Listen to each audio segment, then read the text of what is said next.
le bendiga, que extienda su amor y te muestre favor. Adonai, te mire con agrado y te dé paz.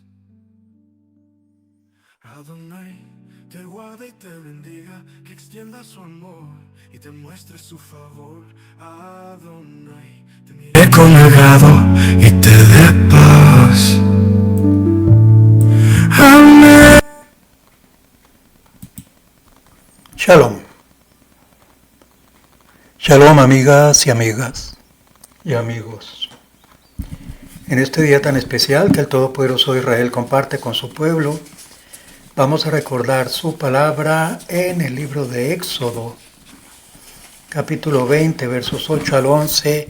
Allí nos dice lo siguiente: recuerda el Shabbat para santificarlo.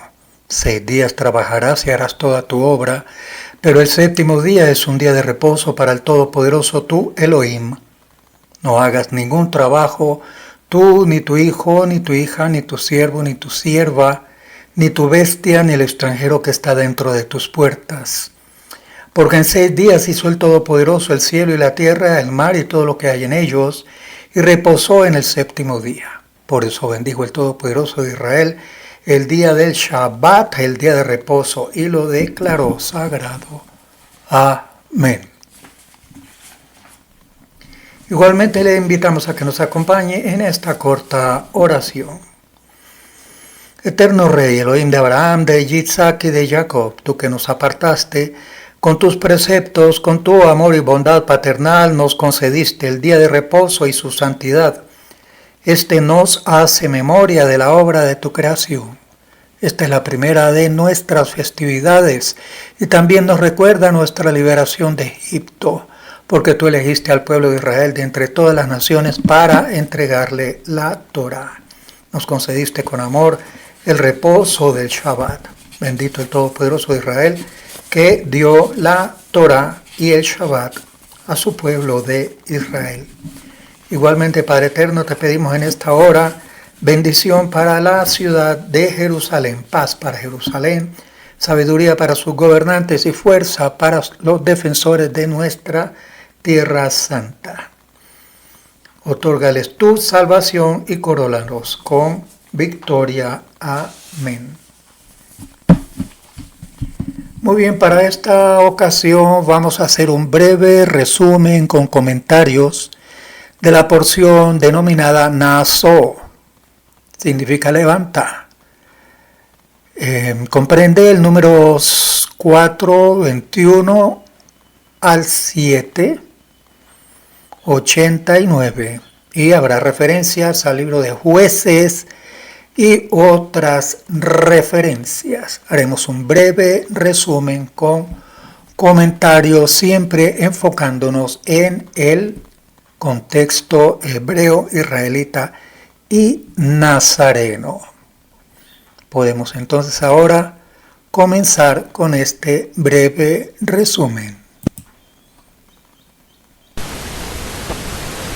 Baruch Adonai Havorach, Baruch Adonai Havorach Le'olam Vayed, Baruch Adonai Havorach Le'olam Vayed, Baruch Ata Adonai Eloheinu Melech HaOlam, Asher Bachar benu mikol ha'amim, V'natan lanu et Torato.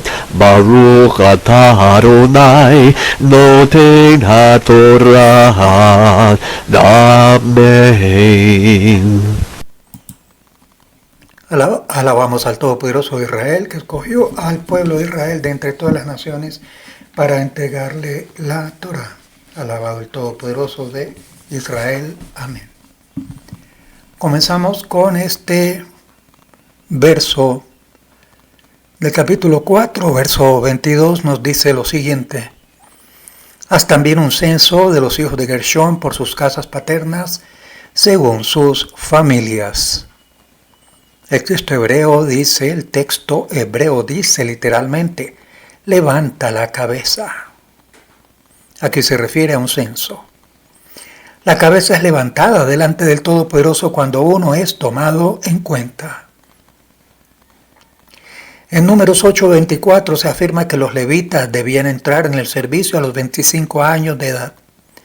Pero aquí dice que los levitas tenían que ser contados desde los 30.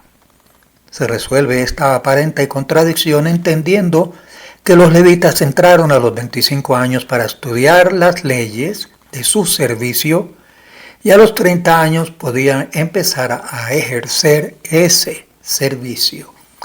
Lo vemos allí en el verso 23. Los contarás desde los 30 hasta los 50 años de edad.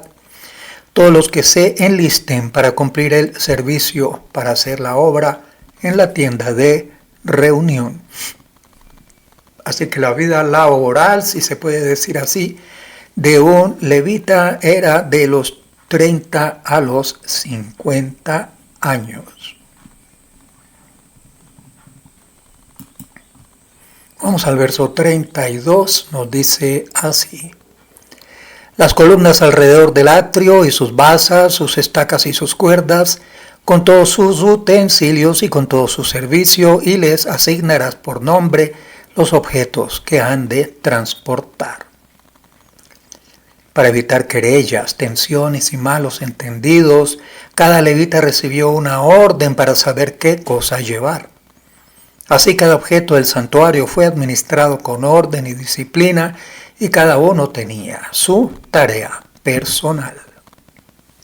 Veamos lo que nos dice 1 Corintios 12, 12 al 30. Porque así como el cuerpo es uno y tiene muchos miembros, pero todos los miembros del cuerpo, aunque son muchos, constituyen un solo cuerpo, así también es el Mesías. Pues por un mismo espíritu todos fuimos sumergidos en un solo cuerpo, ya judíos o griegos, ya esclavos o libres, y a todos se nos dio a beber del mismo espíritu. Esto nos enseña acerca de la importancia de organizar cada detalle en un pueblo, una congregación, una comunidad, una empresa y hasta en una casa. Cuando la casa está desordenada es porque hay falta de organización y falta de disciplina para cumplir las normas. Para poder tener una casa en orden es necesario que cada objeto tenga su propio lugar. Parashá Naso levanta, capítulo 4, verso 36 de Números nos dice, y los enumerados por sus familias fueron 2.750. De los 8.600 levitas de la familia de Kehat podían servir 2.750, que son el 32%. Verso 40. Los enumerados por sus familias, por sus casas paternas, fueron 2.630. De los 7.500 levitas de la familia de Gershón podían servir 2.630, que son el 35%. Verso 44. Los enumerados por sus familias fueron 3.200.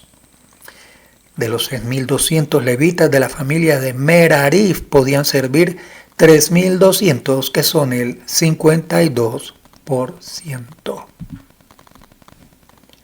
Vamos ahora a los versos 47 al 48, capítulo 4 de Números, nos dice, de 30 años en adelante hasta los 50. Todo el que podía enlistarse para servir y hacer el trabajo de transportar la tienda de reunión fueron 8.580. De los 22.300 levitas que había en las tres familias podían servir 8.580, que son el 38%. El resto era menor de 30 años o mayor de 50. Números 4, verso 49 nos dice, fueron contados conforme al mandamiento del Todopoderoso dado por medio de Moisés, cada uno según su ministerio o según su cargo. Y estos fueron los enumerados, tal como el Todopoderoso había ordenado a Moisés. Cada uno tenía un cargo, una responsabilidad, un trabajo que hacer. Una de las cosas más importantes para cualquier administración es que cada persona sepa exactamente qué cargo tiene. Si cada uno de los integrantes de la organización sabe qué papel desempeña, no habrá conflictos internos y el propósito de la organización podrá llevarse a cabo con éxito. En esta porción se están destacando dos necesidades básicas que hay en el ser humano.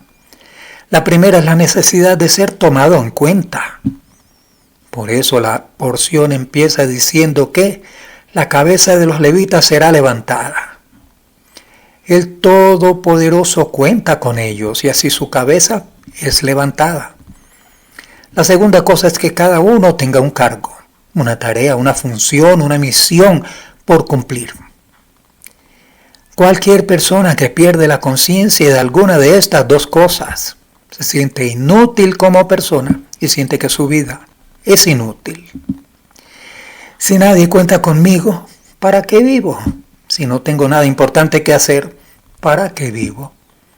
Lo que hace que una persona se sienta importante es que sea tomada en cuenta y que tenga un cargo. Hagamos como hicieron los levitas en el día del pecado con el becerro de oro. Cuando todo el mundo estaba siguiendo la corriente de este mundo, ellos respondieron al llamado que dijo: ¿quién es del Todopoderoso? Recuerde que esto sucedió en Éxodo 32:26. Los levitas dijeron no al pecado y se presentaron ante Moisés, el representante del Todopoderoso. Por eso fueron recompensados con estos censos que les tomó en cuenta a cada uno de una manera especial. Además recibieron cargos importantes en la tienda de reunión. Esto nos enseña que todo aquel que entrega su vida al Todopoderoso recibirá uno o varios cargos importantes para su vida. Pasamos ahora a número 5, verso 2 nos dice: manda a los hijos de Israel que echen del campamento a todo leproso, a todo el que padece de flujo, y a todo el que es impuro por causa de un muerto.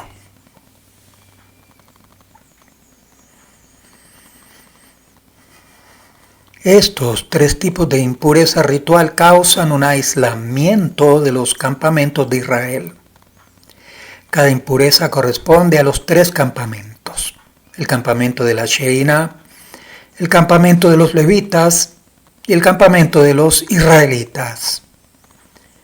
El que tenía zarat, lepra, tenía que estar viviendo fuera de los tres campamentos. Recuerde que lo vimos en Levítico 13:46. El que tenía una enfermedad en su aparato reproductor, en hebreo zav, lo encontramos en Levítico 15, no podía estar en el campamento de los levitas o de la Sheina, pero sí en el campamento de los israelitas. Y el que había tocado un muerto no podía entrar en la tienda de reunión, pero sí podía estar en los otros dos campamentos. Capítulo 5, verso 7 nos dice: entonces confesará los pecados que ha cometido y hará completa restitución por el daño causado, añadirá un quinto y lo dará al que él perjudicó. Recuerde que estamos haciendo un breve resumen con comentarios. La restitución es una parte de la teshuvá, el arrepentimiento. Si no hay restitución del daño hecho a la persona o a las personas, no es un arrepentimiento completo. Si no es posible restituir el daño, hay que hacer todo lo que esté al alcance de uno para que se haga una restitución completa con el 20% de aumento. El camino a la salvación pasa por el arrepentimiento.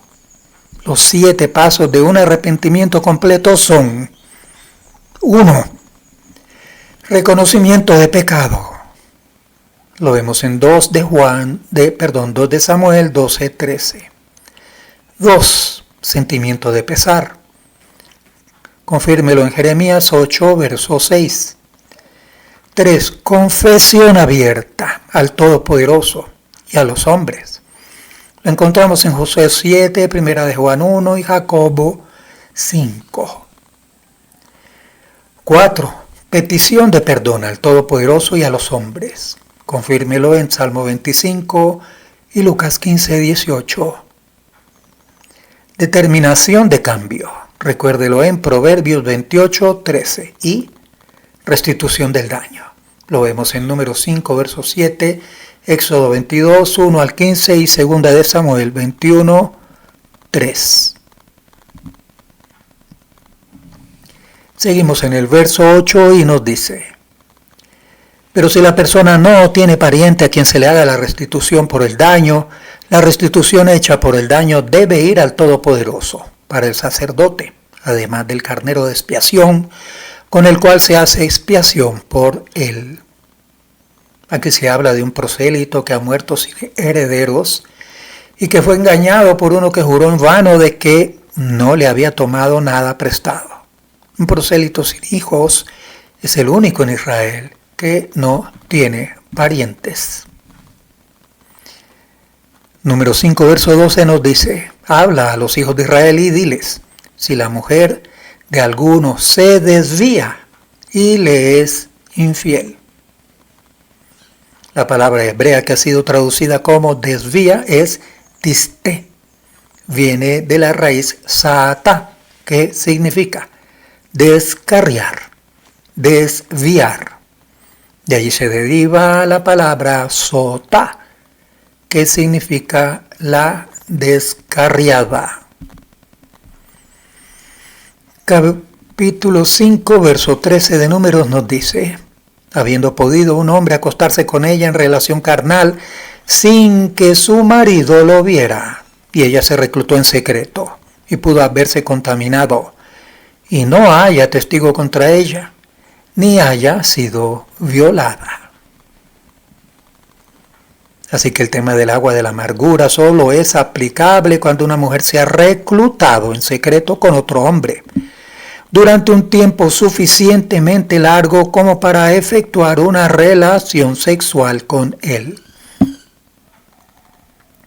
Si fueron descubiertos o si ella fue violada, no era necesario utilizar este método. Verso 14. Y un espíritu de celo había venido sobre él y había celado a su mujer, y ella se contaminó, o si había venido un espíritu de celo sobre él y había celado a su mujer, y ella no se contaminó. El marido tiene que haber celado a su mujer antes de reclutarse con otro hombre para que se pueda aplicar este procedimiento. La palabra celado es interpretada como una advertencia que el esposo hace antes de que su esposa se recluya con otro hombre, diciéndole: no te recluyas con ese hombre. 15. El hombre llevará a su mujer al sacerdote y llevará como ofrenda por ella 1/10 de una efa de harina de cebada. No derramará aceite sobre la ofrenda, ni pondrá sobre ella incienso, porque es una ofrenda de cereal, de celos, una ofrenda memorial de cereal, un recordatorio de iniquidad. La cebada era la harina más barata que se daba a los animales. 18. Luego el sacerdote hará que la mujer esté delante del Todopoderoso y descubrirá la cabeza de la mujer. Y pondrá en sus manos la ofrenda memorial de cereal, que es la ofrenda de celos. Y en la mano del sacerdote estará el agua de amargura, que trae maldición. Aquí dice que el sacerdote tiene que descubrir la cabeza de la mujer. Esto nos enseña que una mujer casada debe andar en lugares públicos con la cabeza cubierta. Y es una vergüenza para una mujer casada descubrir su pelo en público. Recordemos 1 Corintios 11, 5 al 16. Pero toda mujer que tiene la cabeza descubierta mientras ora o profetiza, deshonra su cabeza, porque se hace una con la que está rapada. Porque si la mujer no se cubre la cabeza, que también se corte el cabello. Pero sí es deshonroso para la mujer cortarse el cabello o raparse, que se cubra. pues el hombre no debe cubrirse la cabeza, ya que él es la imagen y gloria del Todopoderoso, pero la mujer es la gloria del hombre. Versos 21 y 22 nos dice: el Todopoderoso te haga maldición y juramento entre tu pueblo, haciendo el Todopoderoso que tu muslo se enjute y tu vientre se hinche, y esta agua que trae maldición entrará en tus entrañas, y hará que el vientre se hinche y el muslo se enjute. Estas palabras fueron escritas en un pergamino con tinta que se podía diluir en agua. Observe que el Todopoderoso fue mencionado aquí 2 veces. 2 veces se menciona que el muslo se desplome y que el vientre se hinche. La primera vez que empieza con el muslo se refiere a la mujer. La segunda vez que empieza con el vientre se refiere al hombre que cometió adulterio con ella. También él sufrirá las mismas consecuencias de la maldición cuando la mujer beba del agua de amargura. 23. Entonces el sacerdote escribirá estas maldiciones en un rollo y las borrará en el agua de amargura. A pesar de la prohibición general de borrar el nombre del Todopoderoso, en este caso Él permite que su nombre sea borrado para causar paz entre los esposos. Tan importante es el matrimonio para el Todopoderoso que Él está dispuesto a permitir que incluso su nombre sea borrado para que haya orden en la familia. Hechos 13:4 nos dice: sea el matrimonio honroso en todos y el lecho matrimonial sin mancilla, porque a los inmorales y a los adúlteros los juzgará el Todopoderoso. Recuerde Deuteronomio 12, 3 al 4, la prohibición de borrar el nombre del Todopoderoso. Allí dice: y demoleréis sus altares, quebrantaréis sus pilares sagrados, quemaréis a fuego sus imágenes de Asherá, derribaréis las imágenes talladas de sus ídolos, borraréis su nombre de aquel lugar. No haréis así al Todopoderoso, vuestro Elohim. Prohibición de borrar el nombre del Todopoderoso. Deuteronomio 12, 3 al 4. Nuestra porcionazo levanta, número 5, verso 31.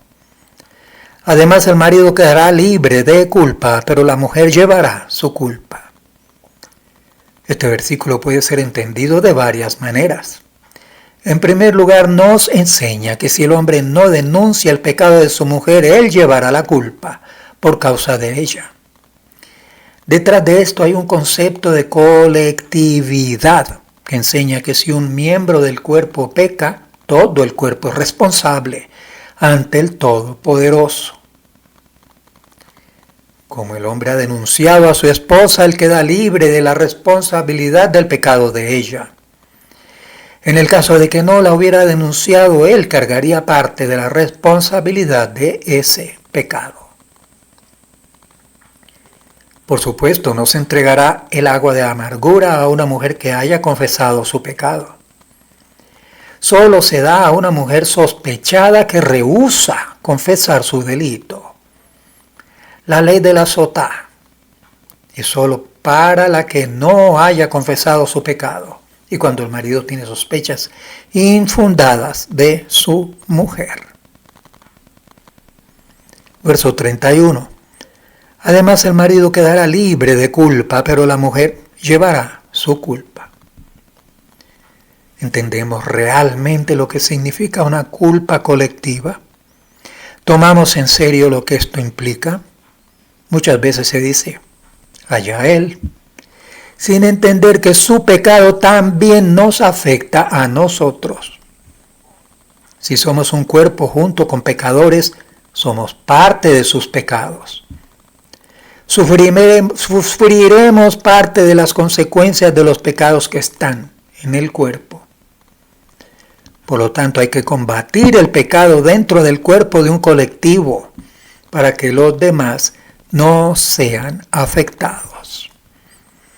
Recuerde acerca de la levadura. Un poco de levadura leuda toda la masa. Expulsad al maligno de entre vosotros. Salid de en medio de ella para que no seáis partícipes de sus plagas. Y algunos versos al respecto de ese tema. También puede tomarse este texto como que el hombre no debe sentirse culpable por haber causado la muerte de su esposa adúltera al llevarla al sacerdote. Pasamos al capítulo 6, verso 2, nos dice: habla a los hijos de Israel y diles: el hombre o la mujer que se aparte, pronunciando un voto de nazareo para dedicarse al Todopoderoso. Bien, pasamos aquí a otro tema que contrasta con el tema anterior. En el capítulo 5 se habla de una persona que no puede controlar sus deseos. En el capítulo 6 se habla de una persona que sí lo hace. La mujer adúltera no controló sus emociones, pero un nazir, hombre o mujer que hace un voto especial para controlar sus emociones y abstenerse de ciertos privilegios en la vida, para así mostrar su devoción y entrega al Todopoderoso. Recordemos Amós 2:11, nos dice: levanté profetas de entre vuestros hijos y nazareos de entre vuestros jóvenes. ¿No es así, hijos de Israel?, declara el Todopoderoso. El nazareato es algo que el Todopoderoso produce en ciertas personas, hombres o mujeres. Jueces 13:5 dice: pues he aquí, concebirás y darás a luz un hijo, no pasará navaja sobre su cabeza, porque el niño será nazareo para el Todopoderoso desde el seno materno, y él comenzará a salvar a Israel de manos de los filisteos. El profeta dice que el Todopoderoso levantó nazareos. En algunos de los jóvenes puso el deseo de dedicarse de una manera especial a él.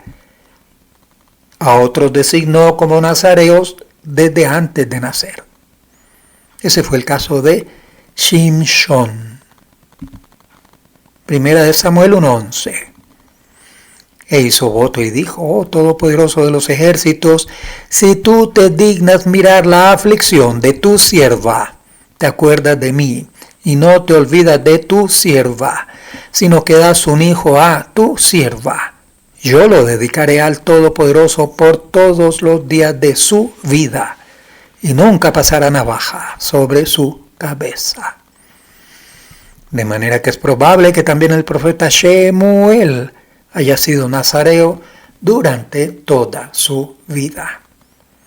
Por otro lado, el discípulo Shaul, conocido como Pablo, en Hechos 18:18 vemos lo siguiente: Pablo, después de quedarse muchos días más, se despidió de los hermanos y se embarcó hacia Siria, y con él iban Priscila y Aquila. Y en Cencrea se hizo cortar el cabello porque tenía hecho un voto. Parece que el discípulo Shaul hizo un voto de nazareato en Cencrea. Tenemos otro ejemplo del voto de nazareato en los escritos nazarenos en Hechos 21, 23, 27 nos dice: por tanto, haz esto que te decimos.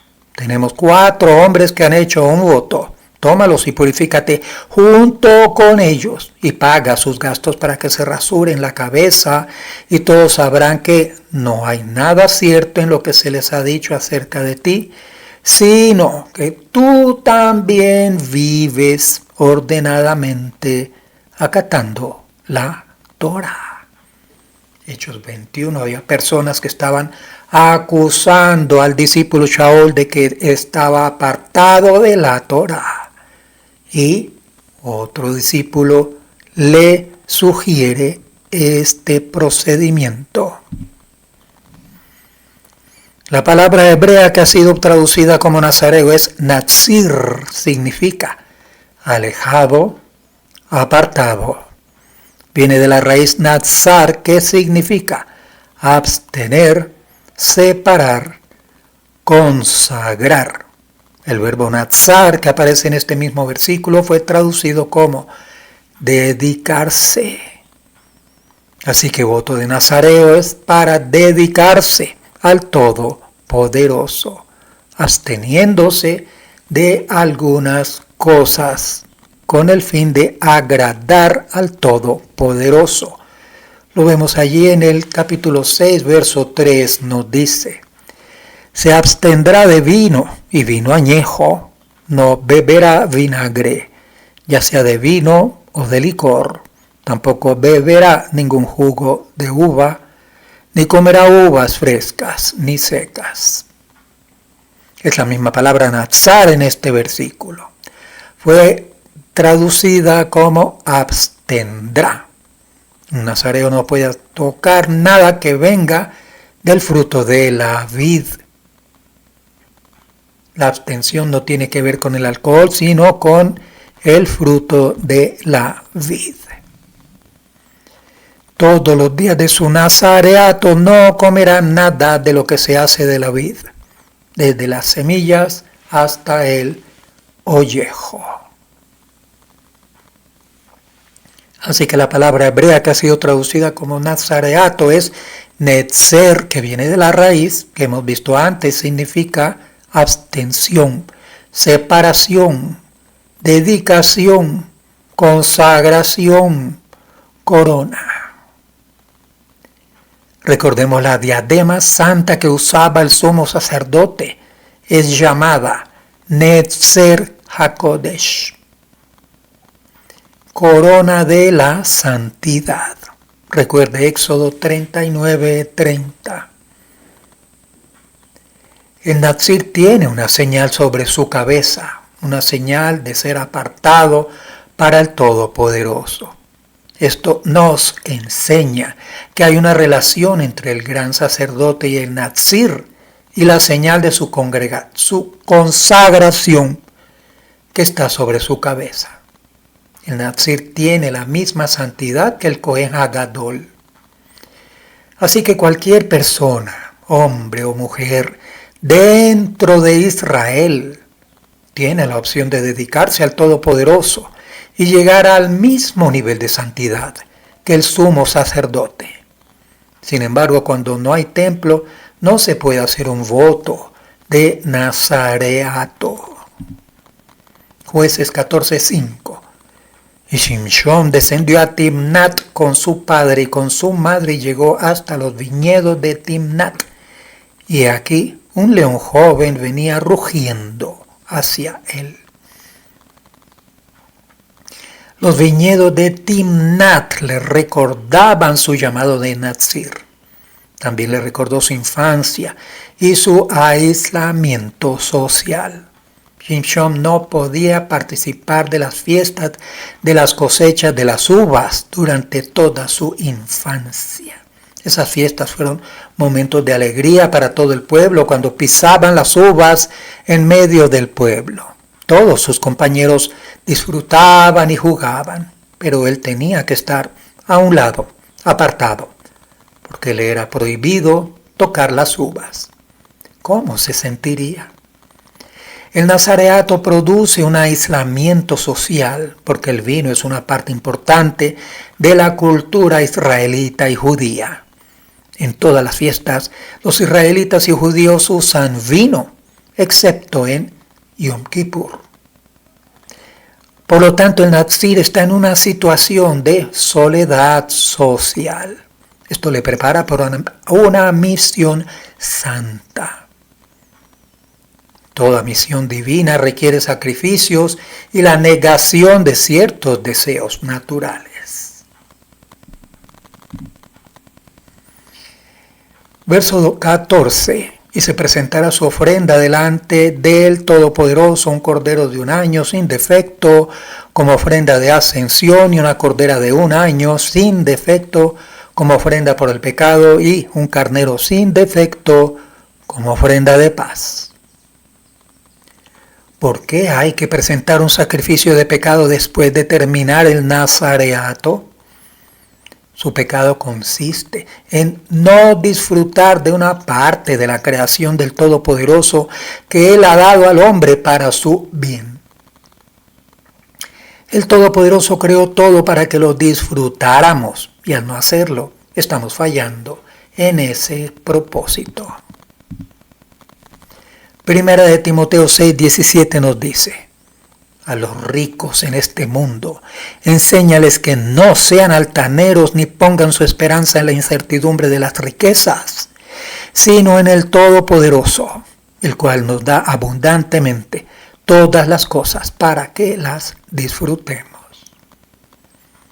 El texto de Hechos 21 nos enseña que el Shaliach Shaul, conocido como Pablo, estaba haciendo planes para ofrecer sacrificios, inclusive sacrificios de pecado, en el templo después de la resurrección del Mesías. Los sacrificios de los animales no fueron anulados por el Mesías. Hasta que pasen el cielo y la tierra, las leyes de los sacrificios seguirán vigentes. Capítulo 6, versos 22 al 27 nos dice: entonces habló el Todopoderoso a Moisés diciendo: habla a Aarón y a sus hijos y diles: así bendecirás a los hijos de Israel. Les diréis: el Todopoderoso te bendiga y te guarde. El Todopoderoso haga resplandecer su rostro sobre ti y tenga de ti misericordia. El Todopoderoso alce sobre ti su rostro y te dé paz. Así invocarán mi nombre sobre los hijos de Israel y yo los bendeciré. Esta bendición es llamada Birkat Kohanim, bendición de los sacerdotes. La Torah encomienda a todo sacerdote bendecir a los hijos de Israel. Aunque hoy en día no existe el templo, permanece este mandamiento positivo. Se realiza por medio de Birkat Kohanim, pronunciando durante ciertas oraciones en las sinagogas, sitios de estudio o sitios de oración. La bendición proviene del Todopoderoso. Los sacerdotes son solo intermediarios que transmiten esa bendición. La bendición del Cohen incluye los 3 versos de la Torá, números 6, 24, 25 y 26. Y en fonética, parafraseando, vemos lo siguiente: Yevarejeja Adonai veishmereja, Yaer Adonai panabeleja vijuneja, Yisa Adonai panabeleja veyasem leja, Shalom. La bendición de Cohen incluye los versos de números 6, 24, 25 y 26. Veamos este salmo basado en esta bendición sacerdotal. Nos enseña cómo todos los pueblos son bendecidos por la bendición que llega a los hijos de Israel. La bendición que llega a los hijos de Israel tiene como propósito llevar la salvación a todas las naciones. Salmo 6, 7. El Todopoderoso tenga piedad de nosotros y nos bendiga y haga resplandecer su rostro sobre nosotros, para que sea conocido en la tierra tu camino entre todas las naciones, tu salvación. Te den gracias los pueblos, oh Todopoderoso, todos los pueblos te den gracias. Alégrense y canten con júbilo las naciones, porque tú juzgarás a los pueblos con equidad, guiarás a las naciones en la tierra. Te den gracias los pueblos, oh Todopoderoso, todos los pueblos te den gracias. La tierra ha dado su fruto, el Todopoderoso nuestro Elohim nos bendice. El Todopoderoso nos bendice para que le teman todos los términos de la tierra. Si el rostro del Todopoderoso resplandece sobre alguien, hay salvación. La palabra salvación tiene un sentido muy amplio. Puede ser liberación, ayuda en problemas, apoyo en momentos difíciles, liberación de apuros, enfermedad, protección contra peligros y otros. Salmo 80, 3, 7 y 19 nos dice: Restáuranos, oh Todopoderoso, y haz resplandecer tu rostro, y seremos salvos. Oh Todopoderoso de los ejércitos, restáuranos, haz resplandecer tu rostro, y seremos salvos. Oh Todopoderoso de los ejércitos, restáuranos, haz resplandecer tu rostro, y seremos salvos. Veamos esta frase: el Todopoderoso te bendiga y te guarde. Hay una fuerte conexión entre la bendición y la protección. ¿Para qué sirve una bendición si no la podemos guardar y si la perdemos la capacidad de aprovecharla? La bendición y la protección son necesidades básicas de la creación. Necesitamos bendición y protección para poder existir y desarrollarnos. Adán tenía la tarea de labrar y guardar el huerto del Edén. En otras palabras, tenía que bendecirlo y protegerlo. Son dos funciones básicas de una administración correcta. No solamente producir, sino también guardar. Y no solamente guardar, sino también extender. Efesios 5:29 nos dice: porque nadie aborreció jamás su propio cuerpo, sino que lo sustenta y lo cuida, así como también el Mesías a la congregación. Dos principios básicos para el éxito: bendición y protección. Un tercer principio básico es dirección. Si recibes bendición y protección y luego te desvías, ¿para qué sirve? También necesitamos dirección, consejo, para saber cómo hacer las cosas. Necesitamos mandamientos para cumplir, para no desviarnos del camino. La bendición de la cual se habla en el Birkat Kohanim se refiere a los bienes materiales. Cuando el Todopoderoso alza su rostro, significa que subyuga su ira. Salmo 84:11 nos dice: porque sol y escudo es el Todopoderoso. Gracia y gloria da el Todopoderoso. Nada bueno niega a los que andan en integridad. ¿Y qué es andar en integridad? Y la frase: y yo los bendeciré. Eso significa que cuando esta bendición es pronunciada por los sacerdotes, es el Todopoderoso mismo el que va a bendecir al pueblo, incondicionalmente. Vamos ahora al capítulo 7 de Números, verso 1. Allí dice: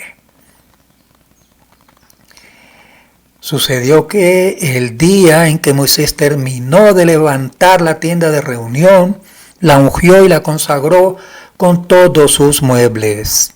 También ungió y consagró el altar y todos sus utensilios. Este pasaje debería estar después de Levítico 8:11 si hubiera un orden exclusivamente sucesivo. Se presenta aquí por motivo de los servicios de los hijos de Leví, porque las carretas ofrecidas por los jefes fueron entregadas a los hijos de Leví para ayudarles en el trabajo de transporte. Sin embargo, los hijos de Kehat no tuvieron ayuda con carretas para llevar las cosas del Mishkan, porque tenían que llevar las cosas sagradas sobre sus hombros. De allí aprendemos que el cuerpo humano tiene un nivel de santidad superior a las cosas materiales. Acepta de ellos estas cosas para que sean usadas en el servicio de la tienda de reunión y las darás a los levitas y cada uno conforme a su ministerio. El Todopoderoso no recibe cualquier tipo de ofrenda. No era seguro que estas ofrendas pudieran ser aceptadas. Por eso el Todopoderoso tiene que dar una palabra específica que muestra que sí son ofrendas aceptables. Se puede recibir ofrendas o diezmos del trabajo de una prostituta o de un trabajo negro. Se puede aceptar ofrendas de una persona que tiene un negocio sucio. Se puede aceptar ofrendas de personas que engañan al Estado no pagando tributos según las leyes de los países. ¿Son aceptadas todas las ofrendas?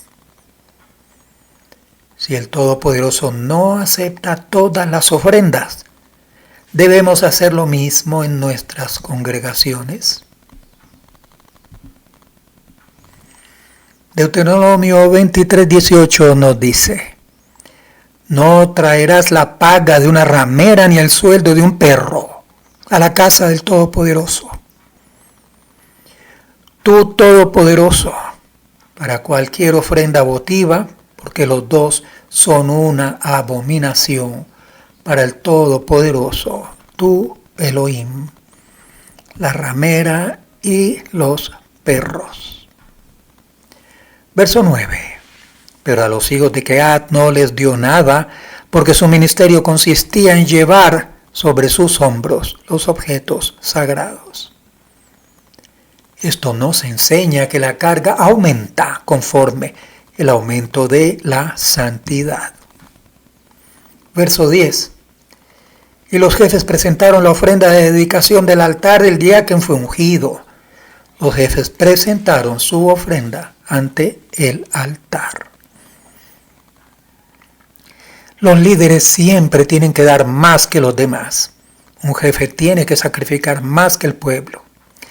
Las piedras preciosas del pectoral del juicio venían de los líderes.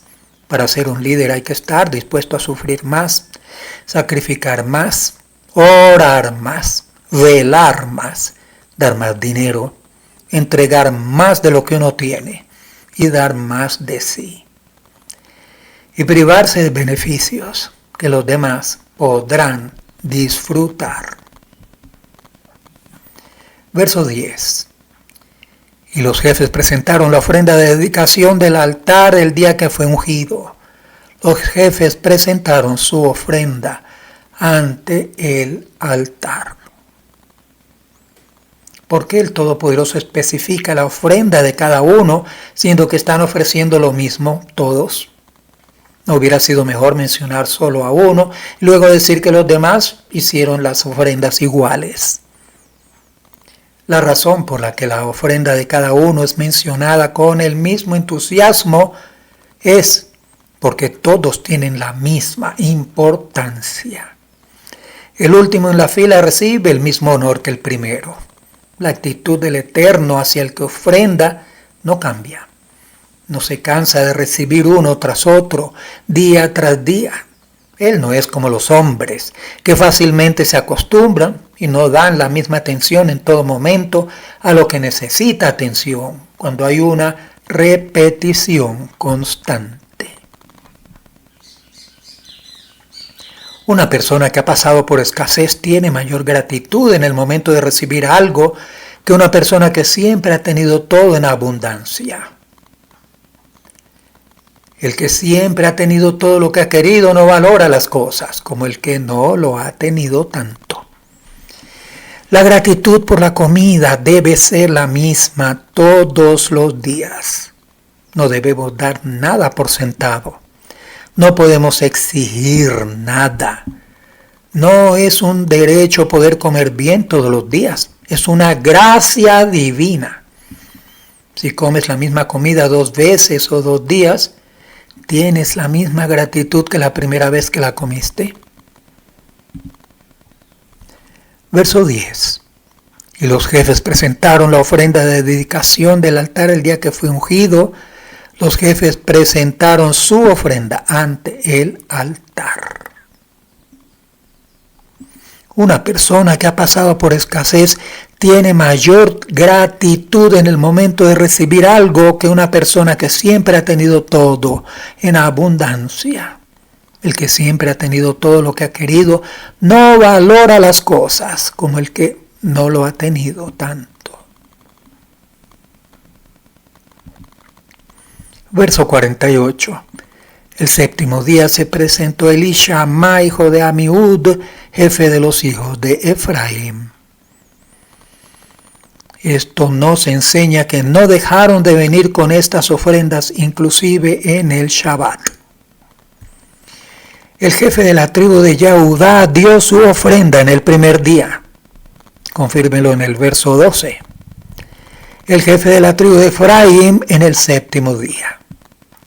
Si comparamos los días con los meses, podemos sacar la conclusión de que Yehudá tenía una atención especial en el primer mes y Efraín en el séptimo mes.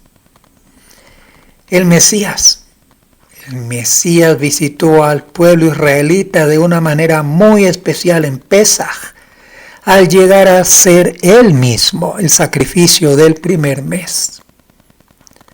En relación con la segunda venida del Mesías, Efraín, que es la cabeza de las 10 tribus perdidas, volverá a casa y recibirá una atención muy especial.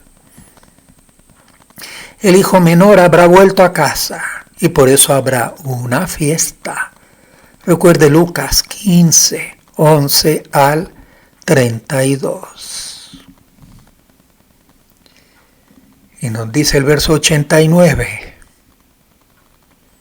Al entrar Moshe en la tienda de reunión para hablar con él, oyó la voz que le hablaba de encima del propiciatorio que estaba sobre el arca del testimonio, de entre los 2 querubines, y él le habló.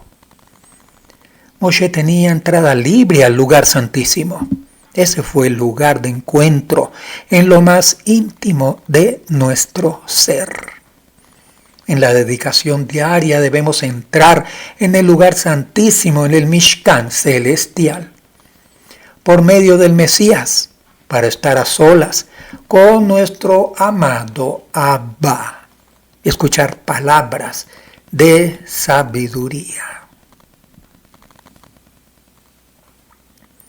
Al entrar Moshe en la tienda de reunión para hablar con él, oyó la voz que le hablaba desde encima del propiciatorio que estaba sobre el arca del testimonio, de entre los 2 querubines, y él le habló.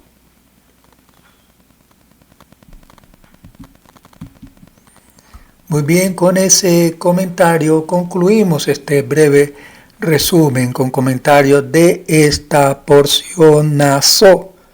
Levanta desde números 4 hasta números 789. Le damos todo agradecimiento al Todopoderoso de Israel por habernos permitido la vida y la salud, los medios y lo necesario para seguir contemplando su hermosura, escuchando su palabra, aprendiendo cada día más de su enseñanza, bajo el contexto hebreo, israelita y nazareno. Para el Todopoderoso de Israel, toda honra, alabanza y adoración por los méritos de el Mesías. Amén. Observa el día del Shabbat para santificarlo, como te ha mandado ya tu Elohim. 6 días trabajarás y harás toda tu labor, pero el séptimo día es un día de reposo, dicha tu Elohim. No harás ningún trabajo, tú, ni tu hijo, ni tu hija, ni tu siervo, ni tu sierva, ni tu buey, ni tu asno, ni ninguna de tus bestias, ni el extranjero en tus comunidades. Recuerda que tú fuiste esclavo en la tierra de Mitzrayim.